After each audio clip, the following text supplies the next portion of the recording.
I'm Sarah, 32 female.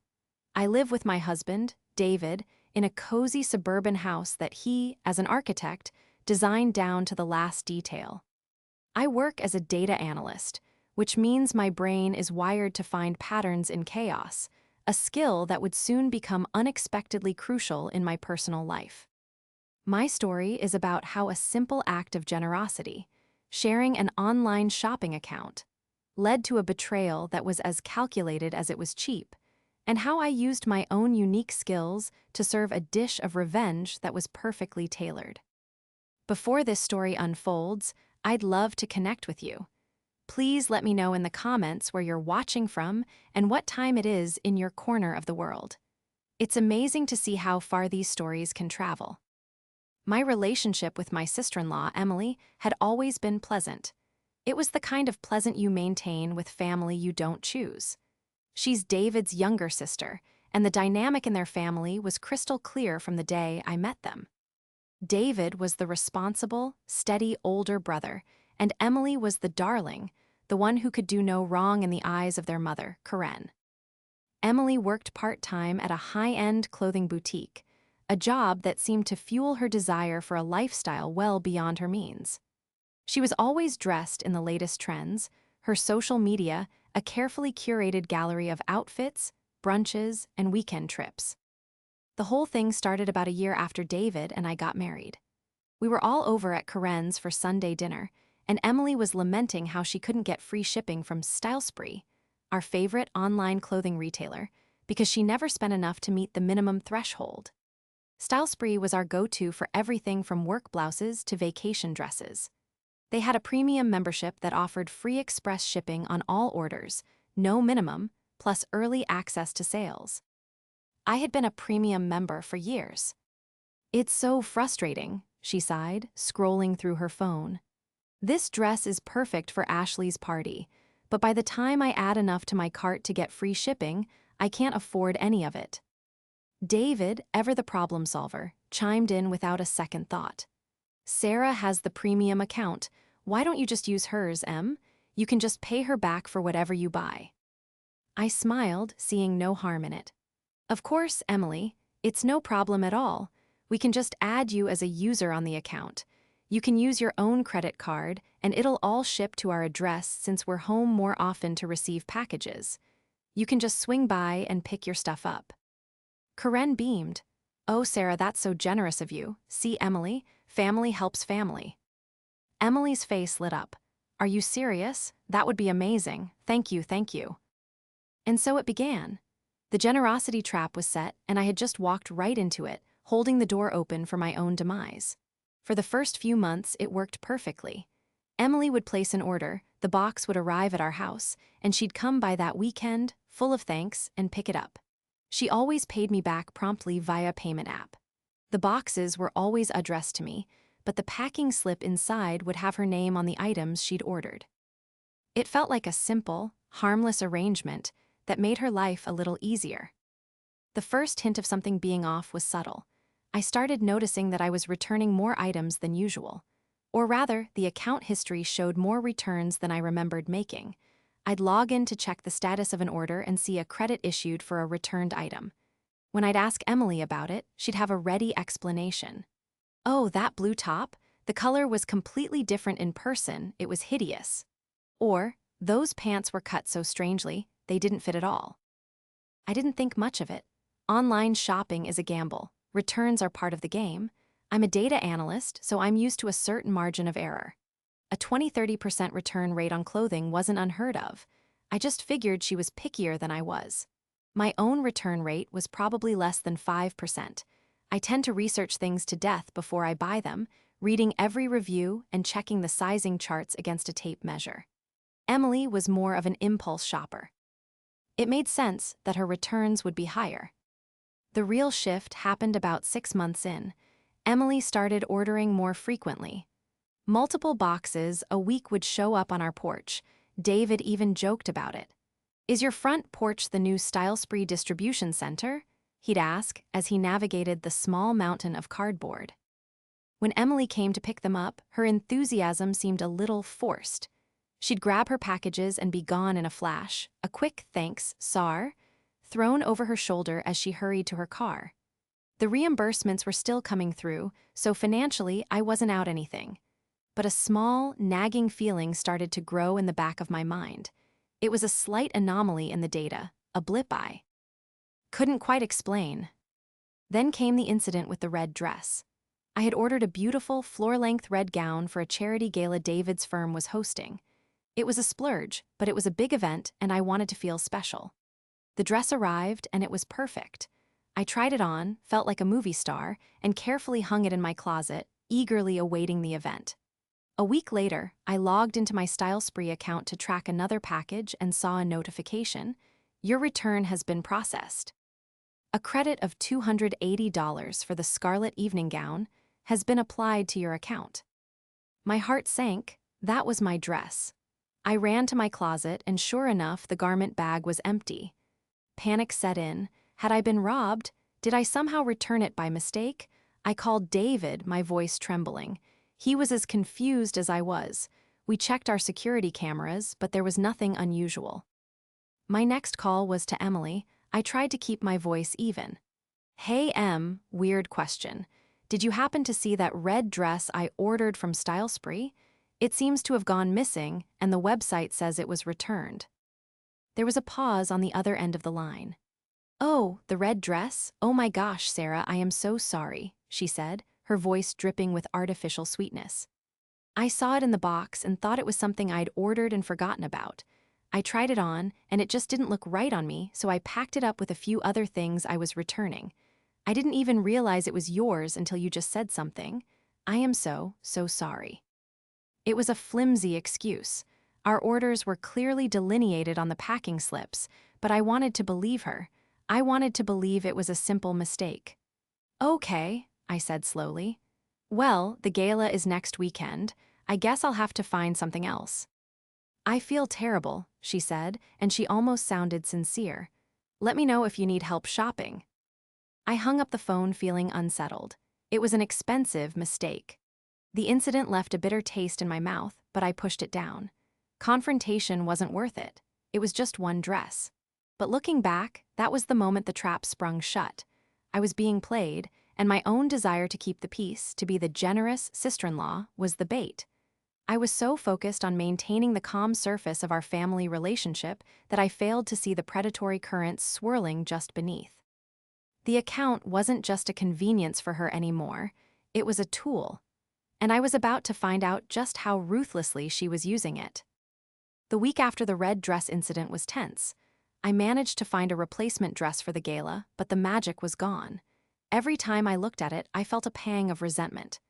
David could tell something was wrong, but I couldn't articulate it without sounding petty and accusatory. "How do you tell your husband you think his sister stole your dress, wore it, and then returned it under your name?" It sounded insane even to me. So, I said nothing, and the gala came and went. Emily sent me a text that night. "You look stunning, so glad you found something." It felt like a slap in the face. Life returned to its normal rhythm, or so I thought. The Style Spree boxes continued to arrive, but I started treating them with a new sense of suspicion. I'd feel the weight of them, a strange new habit, wondering what was inside. Was it something Emily genuinely intended to keep, or was it just another rental in her revolving wardrobe? The shared account, once a symbol of my generosity, now felt like a liability. The breaking point came about 2 months later. I had a big presentation at work and wanted a new blazer. I spent my lunch break browsing Style Spree, found the perfect one, and added it to my cart. I clicked through to the checkout, entered my payment information as usual, and hit place order. Instead of the usual confirmation screen, a stark red banner appeared at the top of the page. "Account flagged. Your account has been suspended due to an unusually high volume of returns. Please contact customer service for more information." I stared at the screen, my blood running cold. Suspended? Me? I barely ever returned anything. I was the ideal customer. I bought things, I kept them. It had to be a mistake, a glitch in their system. I tried logging out and logging back in, but the same message appeared. A lock symbol was now next to my account name. I was digitally banished. A wave of hot anger washed over me. This couldn't be happening. My mind immediately went to Emily. It had to be her. All those returns, week after week. The color was off. The fit was weird. It was all adding up. She wasn't just a picky shopper, she was abusing the system. She was treating Style Spree like her personal closet, ordering outfits for her weekend parties and Instagram photos, only to send them back on Monday morning. And she was doing it all under my name. My perfect customer record, my premium membership I'd paid for, was Dester. Oid because of her. I picked up my phone, my thumb hovering over Emily's contact. I wanted to scream at her. I wanted to demand an explanation. But what would I say? My account got banned and I know it's your fault. She would deny it, of course. She'd play the victim, feign ignorance, and twist it to make me seem like the crazy, accusatory sister-in-law. Their mother, Karen, would undoubtedly take her side. David would be stuck in the middle, trying to mediate a situation where I had no concrete proof, only a gut feeling and a mountain of circumstantial evidence. No, a direct confrontation was not the answer. Not yet. My anger began to cool, replaced by the cold, calculating logic of my profession. I wasn't just Sarah, the frustrated wife. I was Sarah, the data analyst. And if there was one thing I knew how to do, it was analyze a data set to find the truth. The problem wasn't a lack of evidence. The problem was that I hadn't gathered it yet. My first step was to call Style Spree's customer service. After navigating an infuriating phone tree, I finally got a human on the line.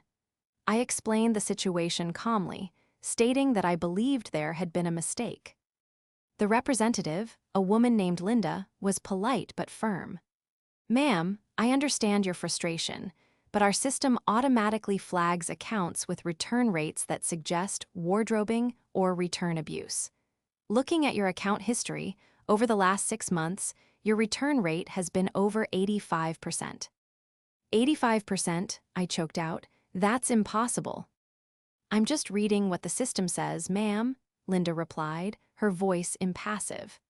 The majority of the returned items were logged back into our inventory showing signs of wear. Perfume scents, small makeup smudges on the collars, things like that. That's the primary reason for the ban. It's a violation of our return policy. Signs of wear. The pieces clicked into place with sickening clarity. She wasn't just trying things on and sending them back. She was wearing them out. To parties, to brunches, to wherever she went to curate her perfect life online. Then she would carefully pack them back up and send them off, leaving me to take the fall. Is there any way to appeal this? I asked, my voice tight. The account is shared. The other user is my sister-in-law. I'm sorry, ma'am, but the account is under your name and your address. You are solely responsible for all activity on the account. The ban is permanent. Permanent? The word echoed in my ears. A permanent ban from my favorite store, a black mark on my name, all because I tried to do someone a favor. The injustice of it was staggering. Hanging up the phone, I felt a new emotion crystallize from my anger and frustration, determination. Emily thought she was clever. She thought she could use me, hide behind my name, and face no consequences. She had underestimated me. She saw me as just her brother's nice, quiet wife. She didn't see the woman who could spend 8 hours a day sifting through millions of lines of code and numbers to find a single, critical anomaly. She had created a mess of data, and I was going to untangle every last thread.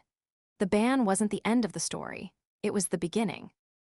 My investigation had just officially started, and I was going to build a case so airtight that even her mother wouldn't be able to defend her. The game had changed. This was no longer about a shared shopping account. It was about my reputation and my name, and I was going to get them back. The permanent ban felt like a declaration of war. My initial fury simmered down into a cold, hard resolve. Emily had used my identity to fuel her lifestyle, and in the process had branded me a cheat. A direct confrontation was still off the table. I needed irrefutable proof, something she couldn't possibly deny or wriggle her way out of.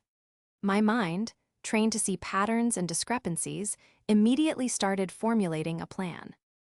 I couldn't access my StyleSpree account history directly anymore, but they had sent me years' worth of digital receipts.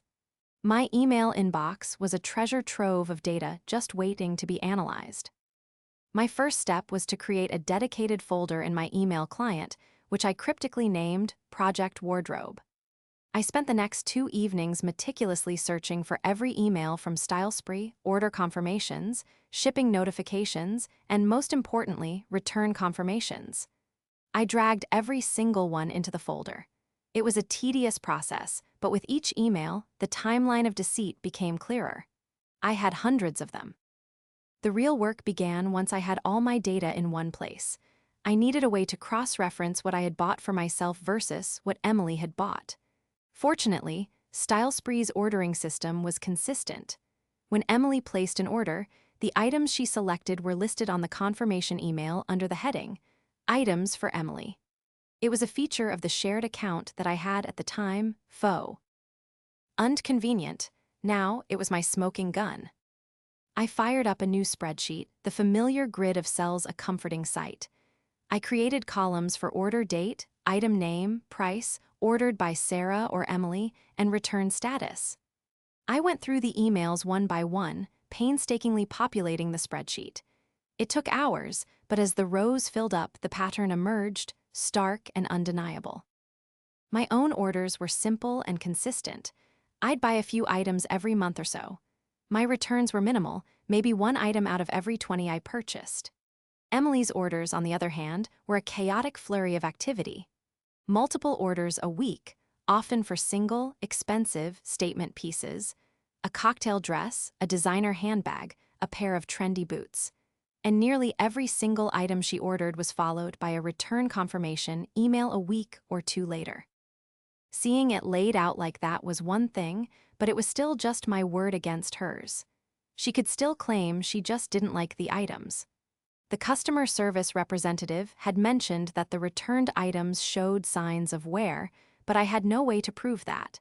I needed something more concrete, something physical. The answer came to me as I was taking out the recycling.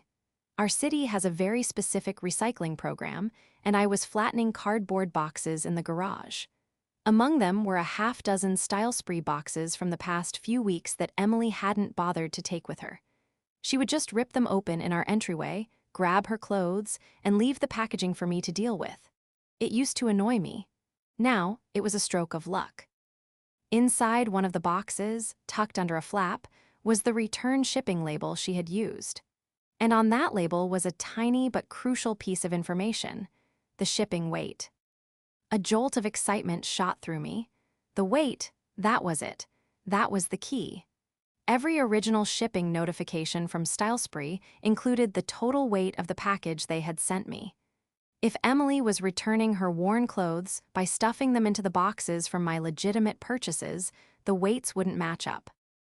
I raced back to my computer and added a new set of columns to my spreadsheet: original shipping weight and return shipping weight. This was the piece of the puzzle I was missing. The return confirmation emails didn't list the weight, but the tracking numbers on them did. I could look up each return shipment on the courier's website and find the historical data, including the weight of the package when it was scanned at the post office. My heart pounded as I looked up the first tracking number from a return associated with Emily's items. The original package from StyleSpree, containing a pair of jeans I had ordered and kept, had a shipping weight of 1.5 pounds. The return package, which Emily had processed to send back a sequin top she'd ordered, had a shipping weight of 0.8 pounds. The discrepancy was small, but it was there. I kept going, my fingers flying across the keyboard. Case after case revealed the same pattern. I ordered a winter coat for David, original package weight, 4.2 pounds. Emily ordered a silk blouse. The return package associated with that time frame, used for her blouse, weighed only 1.1 pounds. She was using the return labels from my heavy orders to send back her lightweight, single items. But why? The retailer provides a return label for every order. Then it hit me. Maybe some of her orders were so cheap they didn't qualify for free returns, or maybe she was consolidating her returns into my boxes to save herself a trip or the cost of her own packaging. Or, more sinisterly, Maybe she was trying to confuse the system, tying her returns to my purchase history to make them seem more legitimate. The why wasn't as important as the what. And what I had now was a clear, documented discrepancy, a data-driven fingerprint of her fraud. The most damning piece of evidence came from an order I'd placed for 2 large decorative pillows for our guest room. The original shipping weight was 8.5 pounds. A week later, Emily ordered a pair of earrings. The return tracking number from that period showed a package with a shipping weight of just 0.3 pounds. She had used the return authorization from my bulky, heavy pillows to send back a tiny pair of earrings. Anyone at the warehouse who bothered to check would see the obvious fraud. The problem was, at their volume, no one was checking. They were just scanning the label, seeing it was tied to a valid purchase, and processing the refund. The system was automated, and Emily had learned how to exploit it perfectly. By 4 a.m., my spreadsheet was a thing of beauty. It was a color-coded, multi-tabbed monument to Emily's deception. I had over 50 instances documented, each with order numbers, item names, original shipping weights, and the glaringly different return shipping weights. I even added a column with links to Emily's social media posts, where she was often pictured wearing the very items that were returned for a full refund just days later. The red dress she accidentally returned. She had posted a picture of herself wearing it at a friend's birthday party the night before it was sent back. I leaned back in my chair, a grim smile on my face. The data didn't lie. I had my proof. It was cold, hard, and irrefutable. Now, all I had to do was decide how to use it. Sending it to the company might get my account reinstated, but it felt anticlimactic. It didn't address the personal betrayal. It didn't hold Emily accountable in a way that she would actually understand. No, this evidence wasn't for a customer service agent. It was for a much bigger audience. The trap had been sprung on me, but I was about to build a cage for her, using the very data she had created. And I knew the perfect occasion to unveil it. With my spreadsheet, my masterpiece of malice, complete, the question was no longer about guilt, but about judgment. How would I deliver the verdict? A quiet conversation with Emily and David? An email to my mother-in-law, Karen? No, that would be swept under the rug. Emily would cry, Karen would make excuses, and David would plead with me to just let it go for the sake of family harmony. The betrayal had been public in its own way. My name was the one flagged and banned. The resolution needed to be just as impactful. The perfect opportunity was already on the calendar. Karen's 63rd birthday party in 3 weeks. It was the biggest family event of the fall. The entire extended family would be there, aunts, uncles, cousins. It was the ideal stage. Emily loved being the center of attention, the fashionable daughter everyone complimented. I decided I would give her the spotlight in a way she never expected. My plan wasn't just to expose her. It was to make her confront the reality of her actions in a tangible way. An email or a spreadsheet was too abstract. I needed something physical, something that would illustrate the sheer scale of her deception. My role as a data analyst involves not just finding data, but presenting it in a way that is compelling and easy to understand. I decided to give the performance of my career. My first step was to get my StyleSpree account reinstated. This was crucial for the final act of my plan. Armed with my spreadsheet, I composed a professional, meticulously detailed email to StyleSpree's corporate customer relations department, bypassing the frontline support. I didn't write it as an angry customer, but as a fellow analyst presenting a case study on a security flaw in their return system. I attached a summarized version of my findings, highlighting 3 of the most absurd examples, the pillow for earrings return being the star exhibit. I explained that the account was shared and that the fraudulent activity was isolated to the secondary user.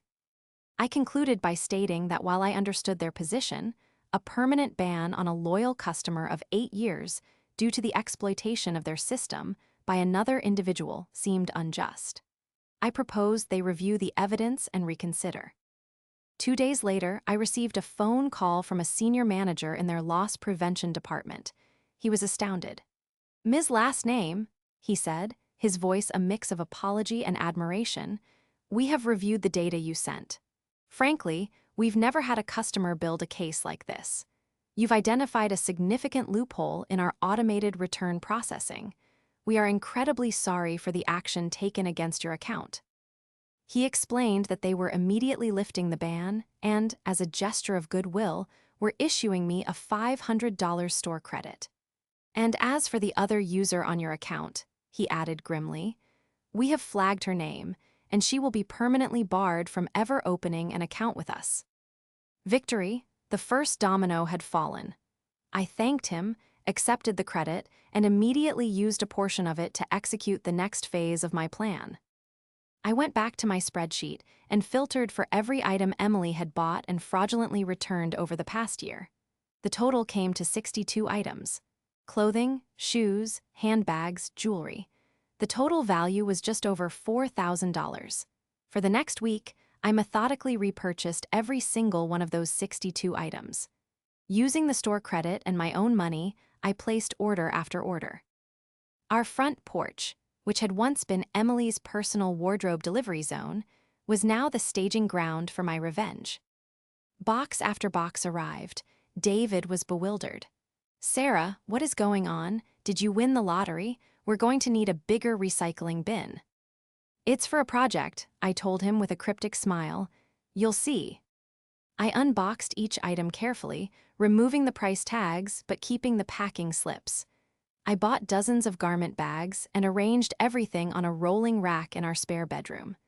The room, once a quiet office space, now looked like the stockroom of a high-end boutique. There was the sequin top she wore to a New Year's party, the Floral D. Res from her Instagram post at the Botanical Gardens, the designer bag she'd paraded at a cousin's bridal shower. It was a museum of her lies, a physical manifestation of my spreadsheet. The final piece of my plan involved the presentation. I wasn't just going to show up with a rack of clothes. I created a short, elegant PowerPoint presentation. The title slide simply read, "The Emily Collection, a one-year retrospective." Each subsequent slide featured a large, clear photo of Emily from her social media, wearing one of the outfits. Next to it was a screenshot of the Style Spree return confirmation for that exact item, with the date clearly visible. The final slide was a simple summary. 62 items, total value $4,128, all purchased and returned under my name, resulting in my account being banned for fraud. I also printed out my entire spreadsheet, all of its glorious, color-coded data, and had it professionally bound into a dossier at an office supply store. I made 3 copies, one for Emily, one for Karen, and one for me. The day before the party, I felt a strange sense of calm. The anger had been processed into a plan, and the plan was now ready for execution. I wasn't nervous, I was ready. Emily had written a narrative where I was her dupe, her convenient patsy. I had simply done a rewrite. David was still in the dark, but he knew something big was happening. He saw the rolling rack of clothes, the bound documents on my desk, and the determined look in my eyes. "Just promise me one thing," he said that evening, his expression worried.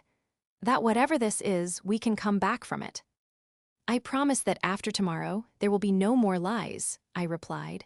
"And that's a start." He nodded, trusting me. That trust meant everything. He knew I wasn't impulsive or overly dramatic. If I had gone to these lengths, I had a very, very good reason. The stage was set, the props were in place, and the audience was about to assemble. All that was left was for the star of the show to make her entrance. Karen's birthday party was held in the private dining room of a nice Italian restaurant. It was exactly the kind of place she loved, a little bit fancy, with white tablecloths and an overpriced wine list. As David and I walked in, we were greeted by a sea of familiar faces. Aunts, uncles, cousins, all mingling and laughing. Karen, glowing, was at the center of it all, accepting compliments and gifts. And then there was Emily. She was holding court in a corner, dressed in a chic emerald green jumpsuit that I instantly recognized. A quick mental check confirmed it. Style Spree, $180, ordered 2 weeks ago. I made a silent bet with myself that the return would be processed by Tuesday. She looked radiant, confident, and completely oblivious. She gave me a cheerful wave and an air kiss when I approached. "Sarah, you look great," she chirped. "Love that blouse." "Thanks, Emily," I said, my voice even. "You look amazing in that jumpsuit. It's a real showstopper." She beamed, lapping up the compliment. "Thanks, I wasn't sure about the color, but I think it works." For a moment, I almost felt a sliver of pity for her. She had no idea that her world, built on a foundation of carefully curated images and casual deceit, was about to be demolished. We sat down to dinner, and the evening progressed as expected. People shared fond memories of Karen, toasts were made, and appetizers were consumed. I was quiet, a coiled spring of anticipation. David kept shooting me questioning glances, but I just gave him a small, reassuring smile. My part of the evening would come after the cake. As the waiters brought out a large tiramisu with candles flickering on top, Karen clapped her hands in delight. We all sang "Happy Birthday," and she blew out the candles to a round of applause. After dessert plates were cleared, it was time for the main gift-opening ceremony. Karen opened presents from various family members: a cashmere scarf, a gift certificate for a spa, a new set of gardening tools. Then David stood up. "Mom, from Sarah and me, we have something a little different this year. It's actually 2 gifts, and Sarah's is first." He looked at me and nodded. This was my cue. I stood up, my heart starting to beat a little faster, but my voice was steady when I spoke. "Karen, happy birthday. We all love you very much. This year, I wanted to give a gift not just to you, but to the whole family. A gift of honesty and transparency."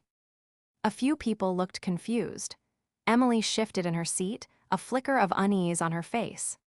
"As some of you know," I continued, my eyes fixed on Emily, "I've been sharing my StyleSpree Premium account with Emily for the past year as a favor. It's been a great way to help her out. In fact, she's become such an expert shopper that I was inspired. My gift tonight is a celebration of her incredible eye for fashion. I call it the Emily Collection." On cue, David, who was now in on the plan, opened the door to the dining room. He had paid one of the valets to help him, and together they wheeled in the large, covered rolling rack from our spare room.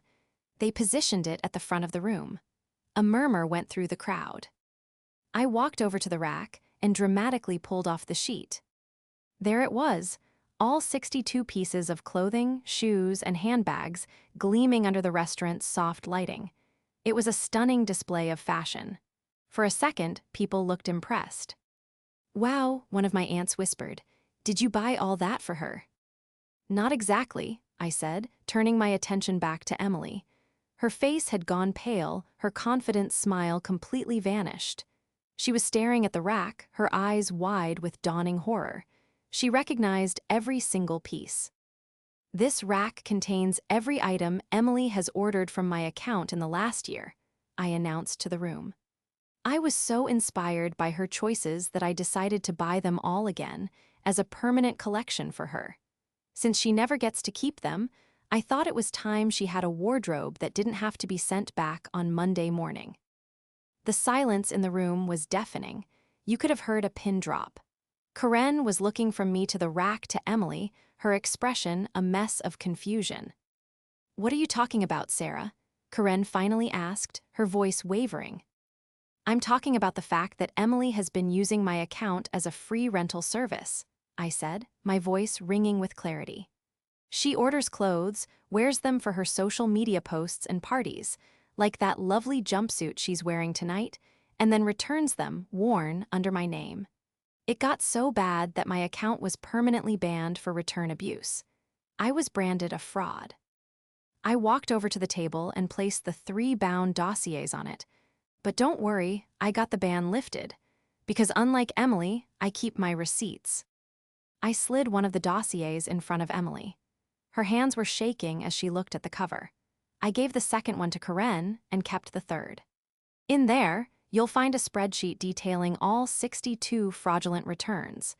You'll find the order numbers, the shipping weight discrepancies, and even links to the social media posts where Emily is wearing the clothes she later claimed didn't fit right. The room erupted in whispers.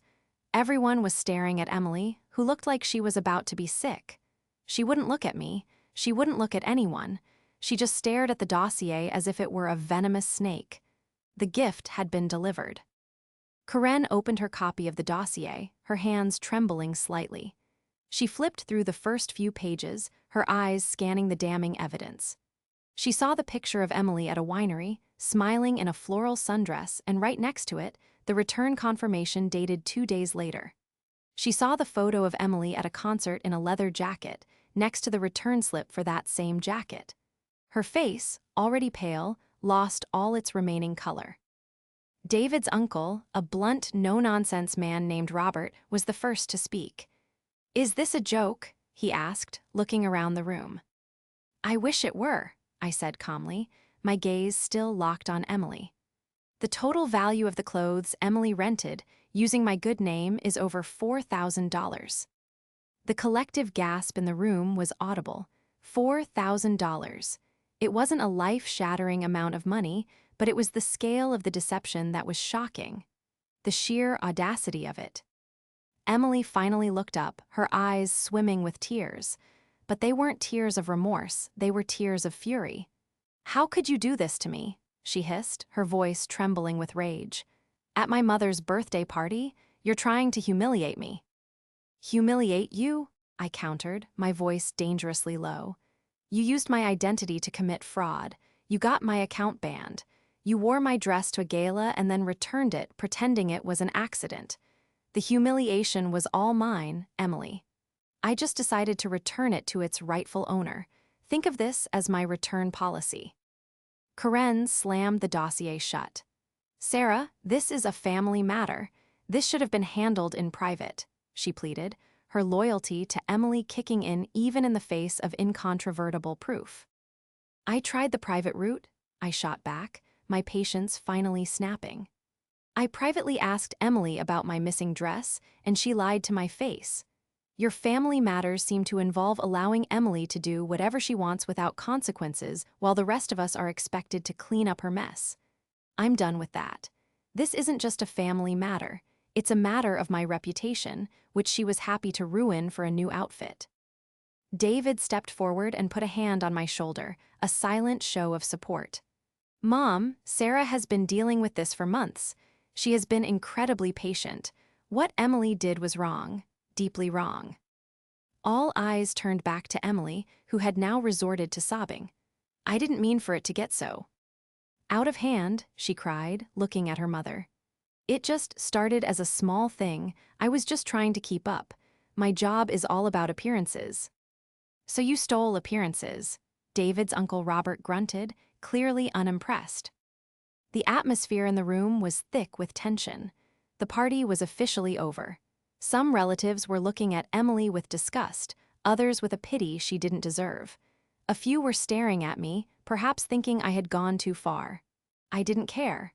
For the first time in my relationship with this family, I hadn't swallowed my feelings to keep the peace. I had presented the facts, and the facts were undeniable. I turned back to the rack of clothes. "So, Emily, here is your gift," I said, my voice devoid of emotion. "You have 2 choices. You can take all of it, all 62 items, and you can pay me back the $4,128 you effectively stole. Or you can leave it all here, and I will donate every last piece to Dress for Success, a charity that helps women who actually need clothes to get ahead, not just to post a picture on Instagram." Emily stared at me, speechless. The choice was a trap in itself. If she took the clothes, she was admitting her guilt and saddling herself with a huge debt. If she didn't, she was admitting that she never wanted them in the first place, proving my point that they were just disposable props for her life. Karen, desperate to regain control, stepped in. "Of course, she'll pay you back, Sarah. We'll figure it out. Emily, apologize to Sarah right now." But the apology, when it came, was limp and pathetic. "I'm sorry," Emily mumbled, still crying, her eyes fixed on the floor. It was the apology of someone who was sorry they got caught, not sorry for what they did.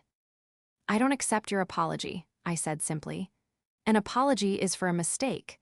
This was a calculated, year-long campaign of deception. So, what's it going to be, Emily? The clothes or the charity?" She couldn't answer. She just shook her head, sobbing uncontrollably. Karen finally broke. Just donate them, Sarah," she whispered, her voice cracking. "Just make this stop." I gave a single sharp nod. "All right then." I turned to David. "Can you and Robert help me get this rack back out to the car?" As they started to wheel the monument to my revenge out of the room, I looked around at the stunned faces of my husband's family. The confrontation was over. The truth was out. There was no going back to the way things were. The pleasant, polite surface had been shattered, and for the first time, everyone saw the ugly reality that had been hiding underneath. I didn't feel triumphant. I just felt empty. But it was the clean, quiet emptiness of a space that has finally been cleared of clutter. The fallout would be messy, but whatever came next would be built on truth, not on the flimsy foundation of keeping up appearances. My name was clear, and my account was my own again. The ride home from the restaurant was silent. David drove, his hands tight on the steering wheel. The rolling rack of clothes, which we had managed to fit into the back of my SUV, rattled softly behind us. It felt like we were carting away the evidence from a crime scene. When we got home, David finally spoke. "Are you okay?" he asked, his voice gentle. "I think so," I said, and I was surprised to find that it was true. "I don't feel good, but I feel right. Does that make sense?" "It does," he said, pulling into the driveway. "I'm proud of you, and I'm so sorry, Sarah. I'm sorry I didn't see what was happening. I should have protected you from this." "It's not your fault, David," I reassured him. "She's your sister. You wanted to see the best in her. I did too, for a while." The aftermath was exactly as messy as I had anticipated. My phone was flooded with texts that evening. A few cousins texted me messages of support, saying things like, "It's about time someone stood up to her," and "That was epic." My Aunt Linda called just to say she was proud of me for not letting anyone take advantage of me. But the messages from Karen were a different story. The first was pleading, "Sarah, please call me. We need to talk about this." The next was angry, "I cannot believe you would deliberately try to destroy this family." The last one was pure guilt-tripping. "Emily is devastated. She's my daughter. I hope you're happy." I didn't respond to any of them. There was nothing left to say. I had presented my case. The jury of our family had seen the evidence. Now, they all had to live with the verdict. Emily, as expected, went completely silent. She blocked me on all social media and, according to David, refused to leave her apartment for several days. She had been publicly humiliated in front of the people whose opinions she valued most. Her currency was image and admiration, and I had bankrupted her. David had a long, difficult phone call with his mother the next day. He was firm with her, for perhaps the first time in his life when T came to his sister. He told Karen that while he loved them both, his loyalty was to his wife, who had been wronged. He explained that there would be no sweeping this under the rug. Emily needed to get help and take responsibility for her actions, and until she did, we needed space. The following weekend, I packed up all 62 items. I printed a small card for each one that said, "Donated by a woman who believes in second chances, just not for clothes." I drove to the local chapter of Dress for Success and dropped off 4 carloads of brand new, high-quality professional and dressy attire. The woman running the charity was nearly in tears. She said it was the largest single donation they had received all year, and that it would help dozens of women feel confident in job interviews. That was the moment I finally felt a genuine sense of victory. My revenge hadn't just been about tearing Emily down. It had resulted in building other women up. Life settled into a new, quieter normal. Family gatherings were, for the time being, a thing of the past. We saw David's father separately, and the big Sunday dinners at Karen's house stopped. It was a loss, but it was also a relief. The obligation to perform, to pretend everything was fine, was gone. About 2 months after the party, I got a check in the mail. It was a personal check from Emily for $4,128. There was no note, no card, just the check. I deposited it without ceremony. It wasn't about the money, but it was a clear signal. It was her white flag of surrender. David told me later that she had taken on a second job, waitressing on weekends to pay me back. He said she was talking to a therapist. He hoped that this was her rock bottom, the jolt she needed to start building a life based on something real, not just something that looked good on social media. As for me, I have a new online shopping account. It's under my name, with my own password, and no one else is on it. The shared account, that symbol of a generosity that was twisted into a trap, is permanently closed. My relationship with my in-laws is fractured, perhaps permanently, but my marriage is stronger than ever. David and I learned that our little family unit of two is the one that matters most, and that protecting it is our first priority. I still love finding patterns in data. It's what I do. But I've learned that the most important data points in life aren't found in spreadsheets. They're found in actions, in trust, and in the quiet integrity you maintain when no one is watching.